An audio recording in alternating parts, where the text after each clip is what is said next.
સરકાર તરફથી મળેલી પાક સહાયની રકમ 50%ની રકમ પોતાના ભાગ્યાને આપી પ્રેરણાદાયી દાખલો બેસાડ્યો। લીના મોટા ગોખરવાળાના ખેડૂતે પાક નુકસાનીની સરકારી સહાય ભાગ્યાને વહેંચી હતી।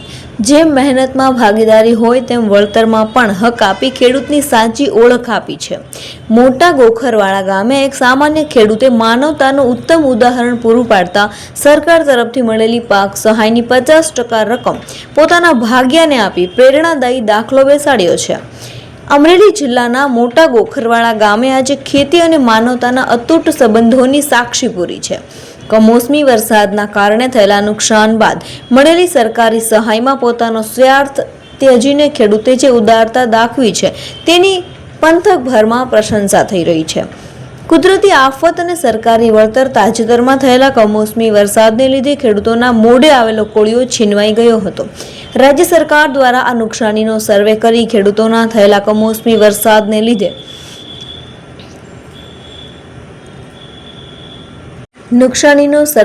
ખેડૂતોના બેંકના ખાતામાં સહાયની રકમ જમા કરાવવામાં આવી હતી। આ યોજના હેઠળ મોટા ગોખરવાળા ગામના ખેડૂત પ્રવીણસિંહ ઝાલાને પણ 2 હેક્ટર જમીનના 44,000 રૂપિયાના પાકનું નુકસાનીનું વળતર મળ્યું હતું। તેઓએ પોતાના ભાગ્યાની પણ ચિંતા કરી સહાયમાં ભાગ્યાને પણ આપ્યો 50% હિસ્સો એટલે કે 22,000 આપી દીધા હતા। સામાન્ય રીતે સરકારી સહાય જમીન માલિકના નામે જ આવતી હોય છે, પરંતુ પ્રવીણસિંહ ઝાલાએ માનવતાનું ઉદાહરણ પૂરું પાડતા સરકાર તરફથી મળેલી સહાયની 50% રકમ પોતાની જમીન પર રાત દિવસ મજૂરી કરતા ભાગ્યાને સોંપી દીધી હતી। તેમણે સાબિત કર્યું કે ખેતરમાં પરસેવો પાડનાર મજૂર માત્ર કામનો જ નહીં પણ મળતા લાભનો પણ સમાન હકદાર છે। પોતાના આ નિર્ણય અંગે પ્રવીણસિંહ ઝાલાએ હૃદયસ્પર્શી વાત કરતા જણાવ્યું હતું કે ખેતીમાં પાકને નિષ્ફળ જાય ત્યારે માત્ર ખેડૂત જ નહીં પણ તેની સાથે જોડાયેલા ભાગ્યના પરિવારને પણ મુશ્કેલી થતી હોય છે।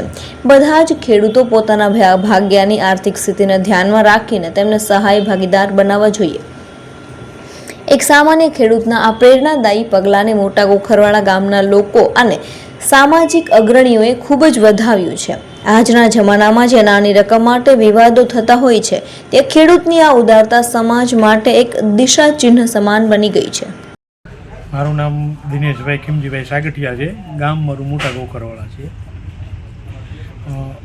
અમારા ગામમાં એક પ્રતિષ્ઠિત વ્યક્તિ એવા પ્રવીણસિંહ ઝાલા છે કે જેણે એક એવો દાખલો બેસાડ્યો છે કે જે હકીકતે કે નાના માણસોને ઉપયોગી થાય એવું છે કે જે હકીકતે જે પાક નુકસાનના જે પૈસા આવ્યા એ હકીકતે કે પાક નુકસાન છે મજૂરની 50% નુકસાન ખેડૂતનું છે, એમ સામે મજૂરનું પણ નુકસાન 50% છે।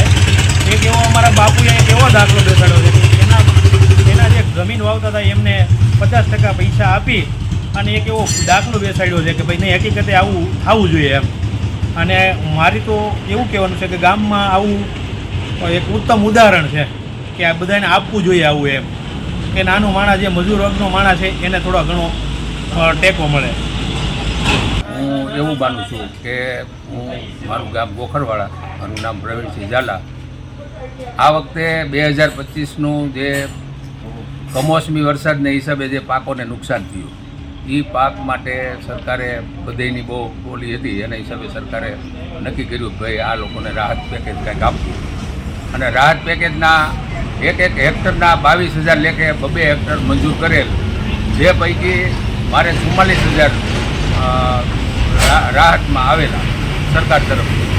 તો મારું જે હું મારું ખેતર છે એ મારા ભાગ્યા જે હોય, દાખલા તરીકે કોઈ પણ વાગતું હોય તો મારું 50% મેં વાવવા આપેલું, તો જે મને નુકસાન થયું છે એ એમને પણ નુકસાન થયું હોય તો ખરેખર તો એને એ પણ 50%ના હકદાર ગણાય। અને એ અનુસંધાને આજે મેં એ જે 22,000 50% લેખે 44,000 આવેલા, એમાંથી 22,000 50% જે વાવવા આપેલું હતું 50% લેખે, એને 50% રકમ અત્યારે 22,000 મેં રોકડી આપેલ છે। બીજા ખેડૂત વિશે તમે શું કહેવા માંગો છો? એટલે મારું એવું કહેવાનું છે કે આ ખરેખર તો ભાગ્યાને પણ નુકસાન થયું જ હોય। જે ખેડૂત ખાતેદાર હોય એને નુકસાન હોય તો ભાગ્યા રાખ્યું હોય, ભાગ્યું જેણે રાખ્યું હોય કે 30% રાખ્યું હોય, 25%, જે રીતે એની કન્ડિશન પ્રમાણે રાખ્યું હોય એ પ્રમાણે એને ખરેખર રાહત આવી છે, રાહતના પૈસા એમાંથી એને ખરેખર ચૂકવવા જોઈએ એવું મારું પોતાનું મંતવ્ય છે.